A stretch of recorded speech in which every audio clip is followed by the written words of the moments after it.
से प्रेरित हैं।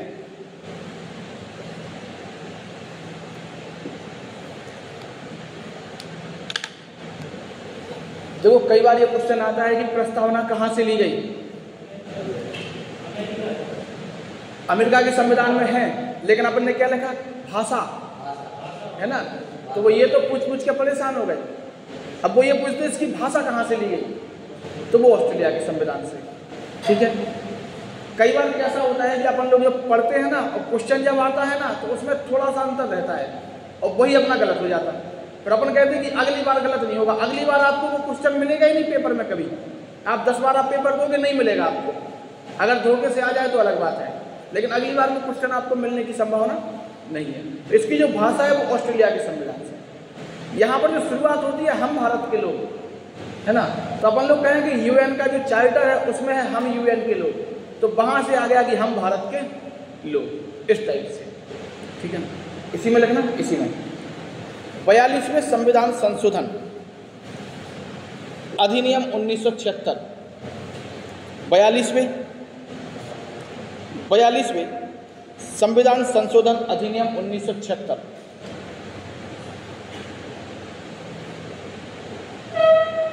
द्वारा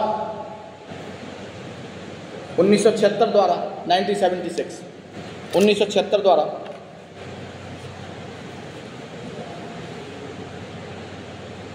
प्रस्तावना में संशोधन करके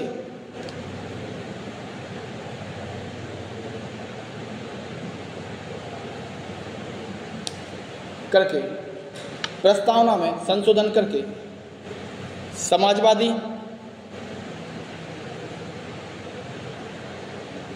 पंथनिरपेक्ष, समाजवादी,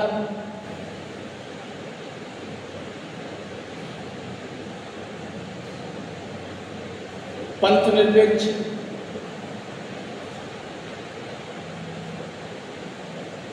और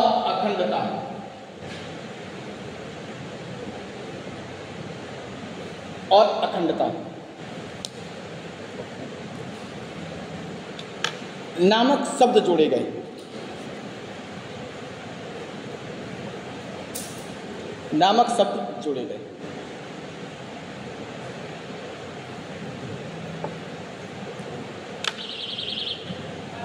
अब देखो कई लोग मतलब अपन लोग जब पढ़ते हैं ना तो कई ये पूछते हैं कि किस लाइन में जोड़े गए। तो लाइन वाले क्वेश्चन लिया है कि पहली लाइन है कि दूसरी लाइन है कि तीसरी लाइन है कि चौथी लाइन है।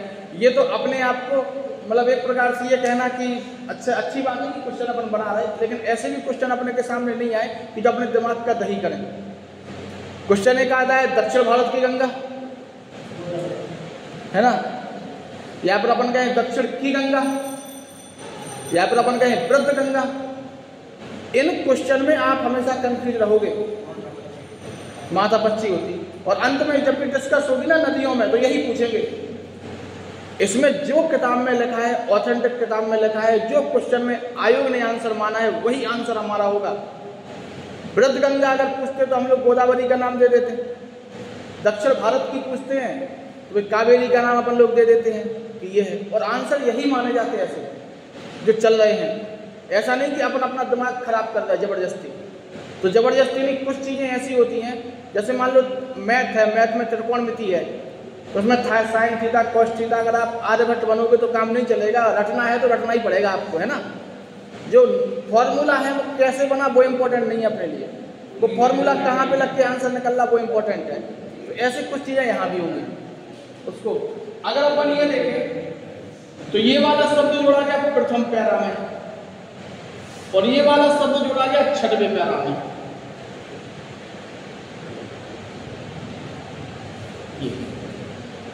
इसमें जुड़े गए। किताबों में यही लिखा हुआ है, सही भी यही है। ठीक है, आप कई संशोधन उसमें पढ़ोगे, क्या नाम, स्रोत में आपको यही मिलेगा, लेकिन पेपर में ये क्वेश्चन नहीं आए। सेट पेपर में आ सकते, क्योंकि सेट पेपर हम आप बनाते हैं तो कठिन से कठिन बनाने का प्रयास करेंगे, ऐसे होता है। ठीक है, टफ तो देते ही हैं, ज़्यादा से ज़्यादा क्वेश्चन देते, मतलब ऐसे देते कि जिसमें बच्चे कंफ्यूज भी हो जाएं। ठीक है, कि लगना चाहिए कि हमारे अच्छे हैं, जबकि अपन लोग कहते हैं जैसे BFCI ललितपुर की एक कोचिंग है तो सेट पेपर देती है, उनके पास बहुत बड़ा अनुभव है, सेट पेपर का एक्सपीरियंस है बहुत बड़ा। उनका उद्देश्य ये नहीं है कि आपको होशियार बनाए, उनका उद्देश्य ये है कि आपके पेपर में 100 में से जो 30 से 40 क्वेश्चन सरल आते हैं, जो बार बार रिपीट होते हैं, वो आपसे गलत ना हो। उनका उद्देश्य ये है। आपको वो 30-40 क्वेश्चन तो ऐसे कर देंगे साल 6 महीने में कि आपके जो सरल क्वेश्चन होंगे, जो बार बार रिपीट होते हैं, वो कभी गलत नहीं होंगे आपके। उसके बाद फिर आपकी मेहनत है ना। ये कई बार क्वेश्चन ऐसे आते 20-25 क्वेश्चन पेपर में कि जिनको पढ़ा आंसर निकल आया, यानी वो 20 क्वेश्चन करने में आपको अगर आधा घंटा लग रहा है तो सेट पेपर लगाने से वो 20 क्वेश्चन करने में आपको 10 मिनट लगेगा। बाकी बचा 20 मिनट का टाइम जो एक्स्ट्रा लग रहा था वो इन पर खर्च होगा जो नहीं आते हैं। सेट पेपर का उद्देश्य सिर्फ और सिर्फ यही होता है। सेट पेपर में आपके नंबर 100 में से 90 आए या 30 आए, उससे कोई फर्क नहीं पड़ता, क्योंकि अंतिम सेट पेपर आपका कौन है? Examination hall. सेट पेपर में च्युइंगम खाते हुए लगा रहे हैं, बगल वाले से बात भी कर ली, फ़ोन भी उठा लिया, हाय हेलो भी हो गई, भाई आ गए, है ना। एग्जामिनेशन हॉल में ऐसा कुछ नहीं होता। तो वहाँ पे उसका उद्देश्य जितना होता है उतना ही अगर रहे तो ठीक है। कई स्टूडेंट तो ऐसे होते हैं प्रेशर में आ जाते, नंबर नहीं आते तो कह जाए नंबर ही नहीं आए, सेट पेपर में नहीं आए तो नहीं आए, कल आ जाएंगे। हमारा एक दोस्त है अनुज टोटे, बैंक में है, उसका नियम ये था कि सोमवार को सेट पेपर क्वालिफाई करता था, मंगलवार को डिस्क्वालीफाई हो जाता था, फिर बुधवार को क्वालिफाई, फिर गुरुवार को डिस्क्वालीफाई, फिर शुक्रवार को क्वालिफाई, फिर शनिवार को डिस्क्वालीफाई, ऐसे था उसका। ठीक है, तो सिस्टम ही चलता था उसका कि अगर संडे को वो डिस्क्वालीफाई हुआ तो फिर मंडे को क्वालिफाई होगा, ऐसे करता था। पेपर संडे को होता था बैंक का। अब उसके दिमाग में बैठ गया कि संडे को तो हम पेपर क्वालिफाई कर ही नहीं सकते, क्योंकि हम लोग जब बैठते थे तो बात यही होती थी, कहता था कि यार हम तो आज डिस्क्वालीफाई हो गए, कल क्वालिफाई, और परसों हमारा पेपर है, यानी हमारा डिस्क्वालीफाई का दिन है, लेनी चाहे तैयारी कर लो। वो ऐसे फेल हो गया कई पेपर में। अंत में उसको पेपर उस दिन मिला जिस दिन वो क्वालिफाई होता था, और दिमाग में बैठा हुआ था कि आज हम क्वालिफाई होंगे, और वो क्वालिफाई हो गया और बैंक में है। वो जूनियर शाहरुख खान है ना। तो अब सोच रहे दिमाग में क्या है, ये ऐसी बातें करता था। होशियार निसंदेह होशियार है क्योंकि नौकरी लगी है, लेकिन दिमाग में क्या है वही। सब लोग कहते थे कि ऐसा कुछ नहीं होता, अरे करा आपको लग रहा कैसा नहीं होता, बोले हमसे तो पूछो, हम पेपर देने जा रहे हैं, आप थोड़ी ना जा रहे हैं। तो ये ठीक है, इसमें ध्यान रखना, ये प्रथम पैरा में और ये छठवें पैरा में, ठीक है। अब देखो, इसमें अभी तक केवल प्रस्तावना में एक ही बार संशोधन हुआ है, और वो भी कब? 42वें संविधान संशोधन द्वारा। और ये कब हुआ? 1976। पेपर में आता है तो अपन लोग कन्फ्यूज हो जाते हैं, क्योंकि वहां पर 2 ईयर मिल जाते हैं, 1976 और 1978। 44वां कब हुआ था? 1978 में। ये हुआ था 1978 में। हाँ, इंदिरा गांधी। 44वां कब हुआ? 1978 में। ये दोनों काफी पॉपुलर हैं, दोनों काफी चर्चित हैं, इसलिए मैं कंफ्यूज जाती हूँ। 42वें के द्वारा क्या हुआ हमारे सामने? अभी तक अपन ने ये देखा कि 42वें के द्वारा प्रस्तावना में संशोधन हुआ। 44वें के द्वारा क्या हुआ? 44वें संविधान संशोधन की मुख्य चीज है वो है संपत्ति का अधिकार। संपत्ति के अधिकार को फंडामेंटल राइट से बाहर कर दिया गया और इसको आर्टिकल 300A में एक कानूनी अधिकार बना दिया गया। ये है, ये दोनों कंफ्यूज हो जाते हैं। जब भी आप पेपर दोगे तो आपके सामने क्वेश्चन आएगा तो आप रुक जाएगा आपका पेन कुछ समय के लिए, 1-2 सेकंड को, कि एक बार देख लो सही है कि गलत है, और ज्यों पेन रुका फिर आपका क्वेश्चन गलत हो गया। इतना ध्यान रखें। तो ये क्लियर होना चाहिए कि 42वें के द्वारा क्या हुआ प्रस्तावना में, और 44वें के द्वारा क्या हुआ संपत्ति के अधिकार में। अधिकार की जगह क्या कर दी? चेंज कर दी। अधिक मौलिक अधिकारों से उठा के उसको बाहर कर दिया गया। आर्टिकल 300A एक नया अनुच्छेद बना के उसको रख दिया गया और विधिक अधिकार इसको दे दिया गया। ठीक है, ये यहाँ पर है। लाइन चेंज करना, लाइन चेंज, एक हेडिंग देना, उद्देशिका, उसमें लिखनी है अपन को पूरी प्रस्तावना। हाँ, यहाँ प्रस्तावना लिख लो। उद्देशिका प्रस्तावना एक ही चीज होती है।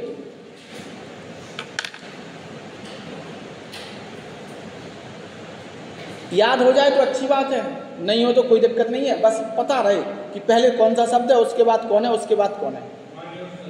नहीं होगी, याद नहीं होगी, पता है, लेकिन आप क्वेश्चन लगाओगे ना तो याद हो जाएगी। क्वेश्चन में याद हो जाएगी आपको। क्वेश्चन में 10-12 क्वेश्चन आपने लगाए टर्मिनोलॉजी वाले की, कौन कौन से शब्द पहले आए, आपके दिमाग में क्वेश्चन बैठ गया, फिर कभी गलत नहीं होंगे। याद तो आप करते रहोगे जब तक सिलेक्शन नहीं होगा, हो जाएगा फिर भी याद नहीं होगी, भूल जाओगे, है ना, होती नहीं है याद। लिखना है इसमें, हम भारत के लोग, हम भारत के लोग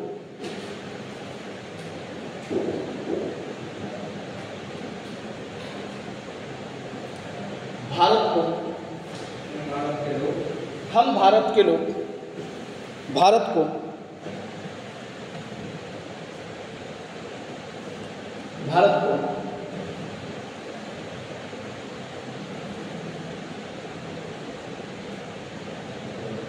एक संपूर्ण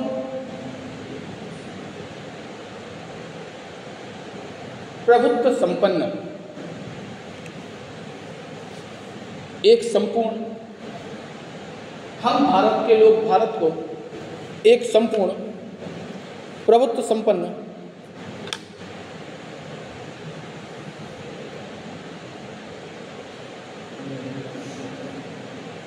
समाजवादी, हम भारत के लोग भारत को एक संपूर्ण प्रभुत्व संपन्न समाजवादी,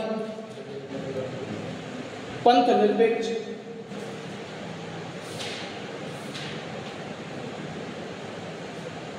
निरपेक्ष, लोकतंत्रात्मक, ये लिखा हुआ है, लोकतंत्रात्मक गणराज्य बनाने के लिए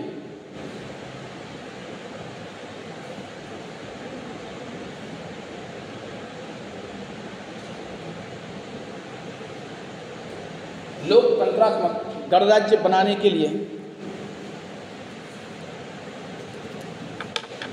तथा उसके समस्त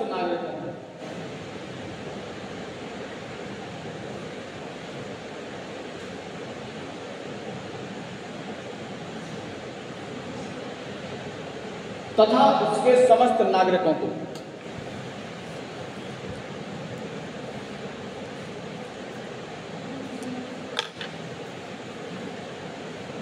समस्त नागरिकों को सामाजिक,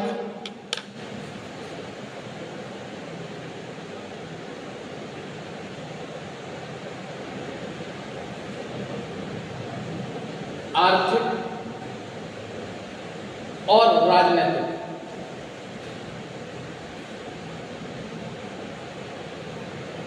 राजनीतिक न्याय, राजनीतिक न्याय,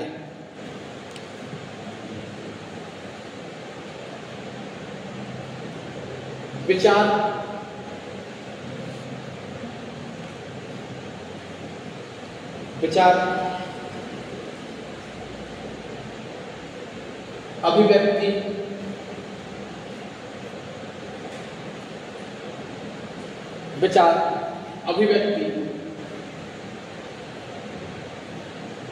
विश्वास,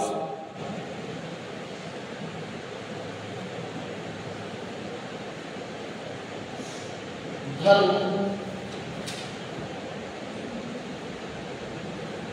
और उपासना की स्वतंत्रता,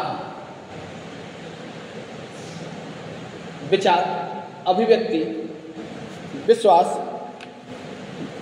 धर्म और उपासना की स्वतंत्रता,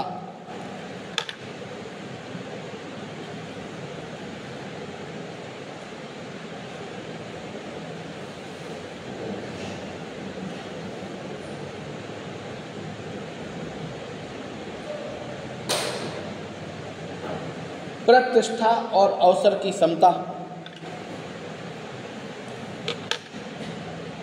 प्रतिष्ठा और अवसर की समता,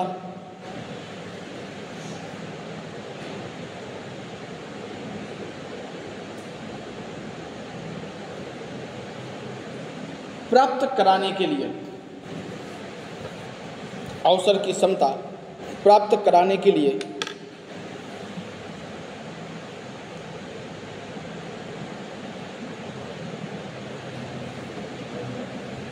तथा सब में व्यक्ति की गरिमा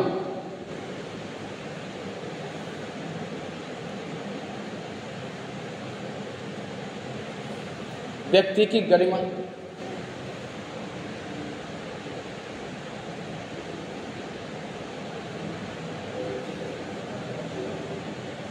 और राष्ट्र की एकता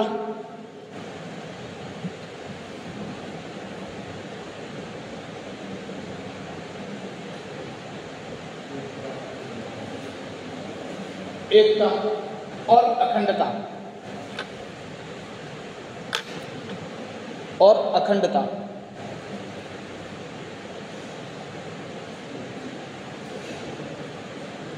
सुनिश्चित करने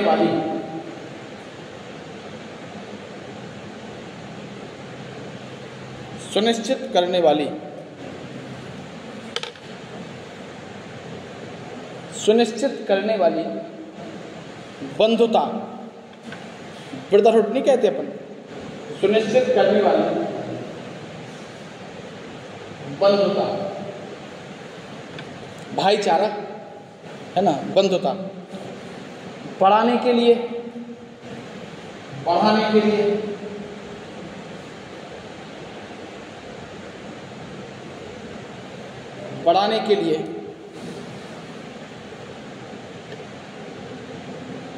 दृढ़ संकल्पित होकर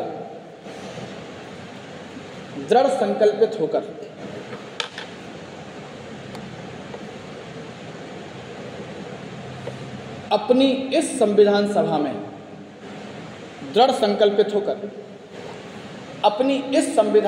में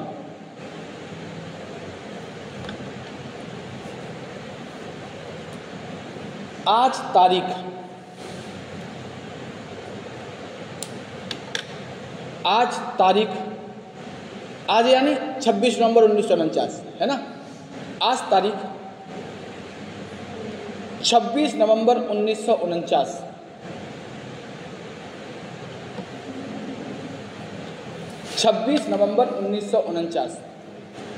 आज तारीख 26 नवंबर 1949 ईस्वी को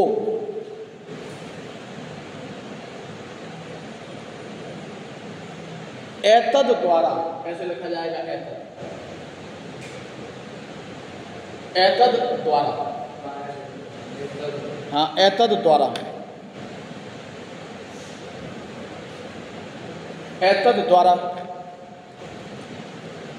इस संविधान को, एतद एड़ी का आएगा, ता आएगा, फिर दा आएगा, एतद द्वारा इस संविधान को अंगीकृत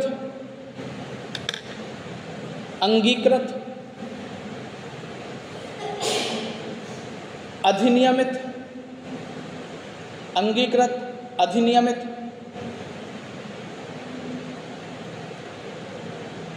और आत्मार्पित करते हैं। अंगीकृत, अधिनियमित और आत्मार्पित करते हैं।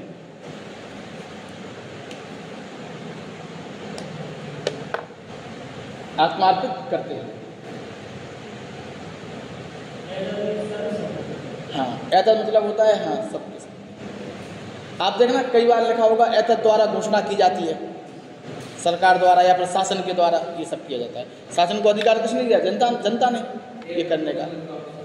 एतद का मतलब ये होता है कि नियम के अनुसार, ठीक है, सरकार के अनुसार, शासन के अनुसार, सर्वसम्मति के अनुसार, इस टाइप से, है ना, एतद द्वारा। आप देखना रेलवे के बोर्ड पे पढ़ा लिखा रहेगा एतद द्वारा। कचहरी में जाओगे तो बोर्ड पे लिखा रहेगा कि कोई नया नियम आया है तो लिख देंगे कि इसके द्वारा ये सब चीज़ें, ठीक है, इस टाइप से। अब देखो एक क्वेश्चन तो इसमें यही बनता है कि ये जो 42वें संविधान संशोधन के द्वारा शब्द जोड़े गए उनका क्रम क्या है, पहले क्या आएगा, उसके बाद क्या आया, फिर उसके बाद क्या आया। तो अपन लोग जब भी देखते ना तो ये तो सिंपल क्वेश्चन है, ठीक है। प्रस्तावना याद हो रही नहीं हो रही कोई दिक्कत नहीं है, हो जाए अच्छी बात है, नहीं हो रही तो और भी अच्छी बात है, ठीक है। अगर नहीं हो रही तो आप 50 बार पढ़ोगे ना उसको, और 50 बार पढ़ोगे तो नई नई चीज़ें आपके सामने आएंगी, ज़्यादा दिमाग क्या होगा, विकसित होगा। यहाँ पर शुरुआत कहाँ से होती है? हम भारत के लोग से। तो पहला यही क्वेश्चन बनता है कि भारतीय संविधान की प्रस्तावना के शुरुआती शब्द क्या है, अक्षर क्या है, वो ये पूछते हैं, या कहाँ से शुरुआत होती है। तो हम भारत के लोग से, हम भारत के लोग, लोग का मतलब क्या है, हम सब, यानी कि संविधान हमें शक्ति कहाँ पर देता है, लोगों को, जनता को। शक्ति किसके हाथ में है, जनता के हाथ में। हम भारत के लोग, कौन करेगा, हम करेंगे, भारत के लोग। कई बार आप देखना सरकारें क्या कहती है, हमें मजबूत हाथ दो, यानी मजबूत सरकार बनाओ हमारी। मजबूत सरकार का मतलब क्या है, पूर्ण बहुमत के साथ सरकार बनाओ, तब जाके निर्णय ले पाएंगे। भाई जब आपके पास पूरे के पूरे अधिकार होंगे तब आप निर्णय ले पाओगे। आपने कहा हमें कोई बिजनेस शुरू करना है, दोस्त से पैसा ले रहा है बिजनेस शुरू करने को, अब वो आपको पैसा देगा लेकिन वो अपनी शर्तों पे देगा, और जैसे ही आपने बिजनेस शुरू किया उसने मांग लिया कुछ समय बाद, तो बिजनेस चौपट नहीं हो गया। तो आपका खुद का चाहिए संसाधन। तो ये यहाँ पर यही कह रहा है कि हम भारत के लोग, भारत को, यानी भारत को कौन बनाएगा, हम भारत के लोग मिलकर बनाएंगे। और हम एक सरकार बनाएंगे जो सरकार क्या करेगी, काम करेगी, और सरकार काम कर ही रही है। अभी देखा, कल रात में भी देखा, उसके पहले भी देखा, जो कुछ होता रात को ही होता कि तुम सो आराम से, हम निपटा देंगे, उसके बाद देखेंगे। तो मजबूत सरकारें ऐसा काम करती हैं, और जब मजबूत सरकारें नहीं होंगी तो वो निर्णय नहीं ले पाएंगे। जब अपन सबकी मिलीजुली सरकार होगी तो अपन अपने हित देखेंगे। भारत में शुरुआत में क्या था, जो भी पार्टी केंद्र सरकार के पास समर्थन देती, जिसके ज़्यादा सांसद होते थे समर्थन में देती थी, तो वो रेलवे मांगती थी कि रेलवे दे दो हमें, क्योंकि रेलवे का अलग से बजट आता था और बहुत बड़ा विभाग रेलवे। सबसे ज़्यादा सरकारी कर्मचारी किस में है, रेलवे में, और रेल मंत्रालय मिलेगा तो हाथ में बहुत सारा पैसा रहेगा। तो यही डिपार्टमेंट मांगते थे। और जब मजबूत सरकार आती है और पूर्ण बहुमत के साथ सरकार होगी तो वो उस व्यक्ति को रेल मंत्रालय या फिर मंत्रालय सौंपेंगे जो योग्य होंगे। आप देखो वर्तमान में अगर अपने विदेश मंत्री की बात करें तो वो नेता हैं क्या, नहीं है। वो तो शायद किसी एक कंपनी में बड़े पद पर थे, हमें कंपनी का नाम याद नहीं है, लेकिन बड़े पद पर थे। उनका एक, हाँ जयशंकर, पहले तो IFS थे, रिटायर होने के बाद एक कंपनी में चले गए, उसमें बड़े पद पर थे। तो वो बताते हैं कि हमारे पास फ़ोन आया कि आप हमारे साथ मिलकर काम करना चाहते हो, या मोदी जी ने बुलाया तो गए। तब से लेके आज तक क्या है, विदेश मंत्री हैं। और अपन को नहीं लगता कि कोई गलत काम कर रहे होंगे, सही काम कर रहे होंगे, दिखाई दे रहा है। भाई आप जो काम करोगे वो दिखाई देगा, तो सामने पेपर आपके लगातार निकलेंगे तो पढ़ाई अच्छी चल रही है, नहीं निकलेंगे तो पढ़ाई क्या हो रही है, हो नहीं रही है। यही है, ठीक है। तो हम भारत के लोग होंगे, हमने बनाया ना उनको, भाई हमने चुना, तब जाके वो करेंगे काम। तो वो राष्ट्र के लिए करेंगे, लेकिन किसके आधार पे, हम भारत के लोग। तो यहाँ पे ध्यान देना, शुरुआत होती है हम भारत के लोग से। कह सकते हैं कि we are the people of India, हम भारत के लोग। ये क्वेश्चन सिंपल सा आता है, जैसा लिखा है वैसे ही आएगा। वो कह रहे भारत को संपूर्ण प्रभुत्व संपन्न। संपूर्ण प्रभुत्व संपन्न का मतलब ये हमारे, हम क्या करेंगे क्या नहीं करेंगे हम ही निर्णय लेंगे। और हमने निर्णय लिया कि हमारी सेना चली गई अंदर और मार के आ गई, और कल चली गई अंदर और कल भी मार के आ गई, खत्म। अगर हमें किसी से पूछना होता, अमेरिका से, चाइना से, तो क्या हम कर पाते, नहीं कर पाते। हाँ आज रात को हुआ तो था, हमने टीवी जब खोली तो उस पर चल रहा था कि इस्लामाबाद वगैरह में घुस गई भारतीय सेना, लाहौर तक घुस गई।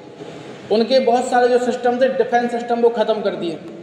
आवास के नाम से जो सिस्टम था उनका, अर्ली वार्निंग जो सिस्टम था, उसको ख़त्म कर दिया। बड़े शहरों में, बड़े बड़े शहरों में जो लगे हुए थे उनको ख़त्म कर दिया कि अब हमारी मिसाइलें जाएंगी, उन पर हमला करके आ जाएंगे, वो ट्रैक भी नहीं कर पाएंगे, ये था। जबकि भारत के S-400 जो सिस्टम है, उसने वहाँ से आने वाली मिसाइलों को हवा में ही क्या कर दिया, ख़त्म कर दिया। हाँ S-400 जो था वो, हाँ वो जब वो,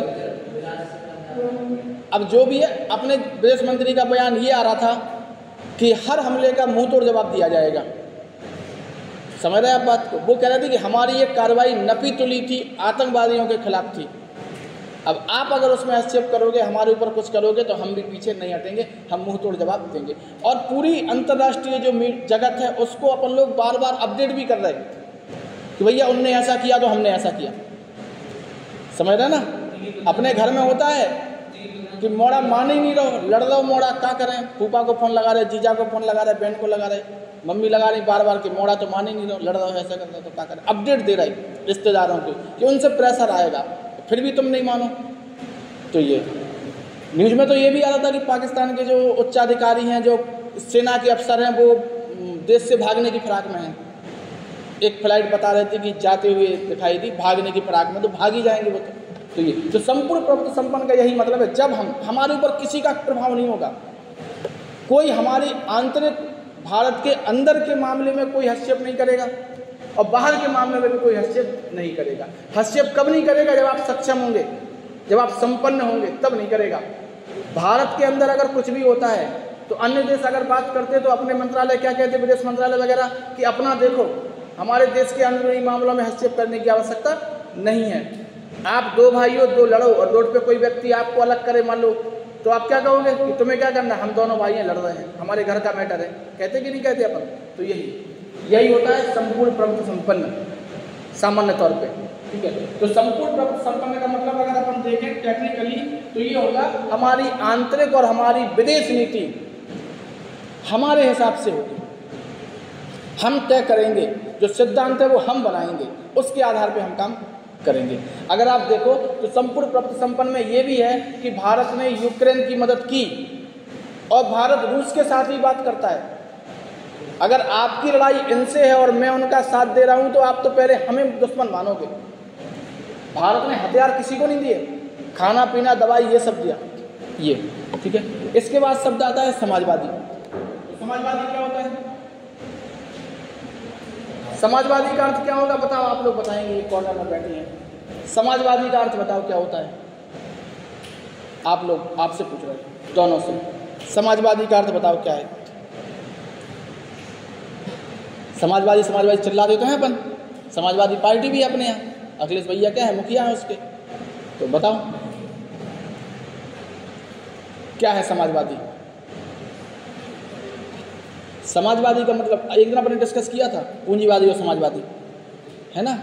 तो समाजवादी का मतलब ये होता है उत्पादन के साधनों पर सरकार का नियंत्रण। आपके घर की सरकार कौन है? आपके पिताजी। और पिताजी 1 किलो आम लेके आए और 1 किलो पे 5 आम आए और घर में 5 मेंबर हैं, लेकिन तुम्हारी इच्छा तो है कि 2 आम मिल जाएं, फिर एक व्यक्ति को तो मिलेगा नहीं ना संसाधन, तो उसका विकास कैसे होगा? तो सबको एक एक मिलेगा। उत्पादन के साधनों पर किसका अधिकार होगा? सरकार का। उत्पादन क्या होना है, क्या करना है, ये सरकार तय करेगी। और सरकार क्या उत्पादन करेगी? सरकार वही उत्पादन करेगी जिसकी डिमांड देश में सर्वाधिक होगी। अगर जमीन सरकार के पास है तो सरकार खेती को बढ़ावा देगी, क्योंकि सरकार का पहला उद्देश्य क्या है कि लोगों को भूखे नहीं मरने देना है, बस पेट भरा हो। उसके बाद अगर बंजर जमीन पड़ी है तो वहाँ पे कारखाने लगा देगी, उद्योग लगा देगी, जिससे व्यक्तियों में यह क्षमता विकसित की जाए कि वो हमारे ऊपर डिपेंड ना रहे, वो खुद कमाए और खुद खाए। लेकिन ऐसा नहीं कि वो 200 रुपये कमा रही हो, 200 का 2 किलो आटा मिल रहा है, ऐसा भी नहीं होगा। वो ये करेगी, ये तय करेगी कि उस 200 रुपये में आपकी सारी व्यवस्थाएं पूरी हो जाएं। अगर आप देखोगे तो मजदूरी अधिनियम जो है वो कहता है न्यूनतम मजदूरी, आपको इतनी मजदूरी मिलेगी जिससे आपका घर चल जाए और घर चलने के साथ साथ थोड़ी बहुत व्यवस्थाएं भी हो जाएं, वो न्यूनतम मजदूरी होती है। प्राइवेट नौकरी में सैलरी 10,000 है, सरकारी में 30,000 है, समझ रहे ना आप बात को? तो ये डिफरेंस यहाँ पे। तो समाजवादी का मतलब है उत्पादन के साधनों पर सरकार का नियंत्रण। क्या उत्पादन होना है, क्या नहीं होना है। आप सीधी सी बात समझो, अभी त्योहार आए कोई और मार्केट में अचानक मिठाई की डिमांड बढ़ जाए, ठीक है, या मान लो दीपावली आ रही है और जो कलर है, पेंट है, इनकी डिमांड बढ़ गई और सरकार के हाथ में अगर कुछ ना हो तो पूंजीवादी लोग होंगे उसके रेट बढ़ा देंगे, और रेट बढ़ाएंगे, आपकी मजबूरी है खरीदना, तो नुकसान किसको होगा? आपको। फायदा किसको होगा? पूंजीवादी को। मार्केट में चाहिए है 10 लीटर पेंट और वो भेजेंगे 6 लीटर। मार्केट में डिमांड बढ़ेगी, सप्लाई कम होगी, और जब डिमांड बढ़ेगी और सप्लाई कम होगी तो रेट बढ़ेंगे। एक त्यौहार होता है जन्माष्टमी, जन्माष्टमी के दिन ककड़ी के जो दाम होते, खीरा के, क्या हो जाते? हाई रहते, लेकिन ज्यों-ज्यों रात होती है त्यों-त्यों सस्ते होते। होता कि नहीं होता है? उस दिन उसकी पूजा होती है तो वो उसके दाम 50 रुपये किलो, 60 रुपये किलो, बाकी दिन में अगले दिन 20 रुपये किलो। होता कि नहीं होता है? शादियाँ जब आती हैं तो टमाटर के रेट बढ़ जाते, सब्जियों के रेट बढ़ जाते, और शादियाँ ख़त्म तो रेट नीचे। तो डिमांड बढ़ेगी तो सप्लाई भी बढ़नी चाहिए, और जब डिमांड बढ़ रही है और सप्लाई नहीं बढ़ रही है तो रेट बढ़ेंगे। उससे नुकसान किसको होगा? जनता को। धनवान व्यक्ति को कोई फर्क नहीं पड़ेगा। सरकार यही प्रयास करती है।